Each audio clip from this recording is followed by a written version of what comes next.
पौराणिक कथा के अनुसार एक बार गणेश जी अपने दो हाथों में दो कटोरी लिए पृथ्वी पर भ्रमण कर रहे थे। एक कटोरी में दूध था तो वहीं दूसरी कटोरी में कच्चे चावल थे। लेकिन गणेश जी के पास दोनों कटोरी पर बहुत छोटी थी, यानी दोनों कटोरी बहुत ही छोटी थी, उनमें बहुत छोटे दूध और चावल थे। गणेश जी ने जा जाकर कई लोगों से खीर बनाने का निवेदन किया, लेकिन किसी ने भी उनकी बात नहीं मानी, क्योंकि इतनी कम चीज़ों से खीर कैसे बनती। आखिर में गणेश जी एक बुढ़िया यानी कि बूढ़ी माई के घर पहुँचे और उनसे प्रार्थना करने लगे कि वह खीर बना ले। बूढ़ी अम्मा मान गई और गणेश जी से दोनों कटोरी मांगने लगी। तब गणेश जी ने बूढ़ी अम्मा से एक बड़ा बर्तन लाने को कहा। जब अम्मा ने कारण पूछा तो उन्होंने बोला कि इन दोनों कटोरी में मौजूद दूध और चावल को खाली करना है ताकि इतनी ज़्यादा खीर बन सके और गांव में बंट सके।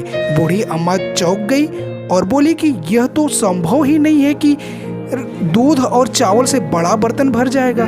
लेकिन गणेश जी के कहने पर वह दो बड़े बर्तन ले आई और उनमें चावल और दूध डाल दिया। इसके बाद तो वो बर्तन चावल और दूध से भर गए, जिसे देख बूढ़ी अम्मा चौंक गई। उन्होंने खीर बनाना शुरू किया। बूढ़ी अम्मा खीर बनाकर बाहर गांव वालों को बुलाने के लिए जाने लगी और गणेश जी से बोली कि आप नहा लीजिए, इसके बाद आपको भोग लगाकर ही गांव में खीर बांटूंगी। बूढ़ी अम्मा गांव वालों को बुलाने के लिए बाहर चली गई।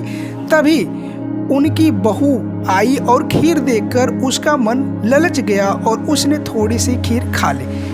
इसके बाद जब अम्मा ने गणेश जी को भोग लगाने के लिए खीर निकालना शुरू किया, तब गणेश जी ने भोग लेने से मना कर दिया। अम्मा ने कारण पूछा तो उन्होंने बताया कि माई, खीर का भोग तो पहले से ही लग चुका है। गणेश जी ने बताया खीर किसी और ने नहीं बल्कि उनकी बहू ने खाई है। यह जानकर अम्मा दुखी हो गई। तब श्री गणेश ने उन्हें समझाया कि खीर नवजात बालक ने खाई है। गर्भ में पल रहे बालक या गर्भवती माँ द्वारा खीर खा लेने से एक प्रकार से भोग गणेश जी को ही लगा है, क्योंकि गर्भवती महिला या गर्भ में पल रहा बालक सबसे शुद्ध और पवित्र माने जाते हैं। तब कहीं जाकर बूढ़ी अम्मा संतुष्ट हुई और गांव के सभी लोगों को खुई खीर खिलाई, साथ ही गणेश जी ने भी खाया।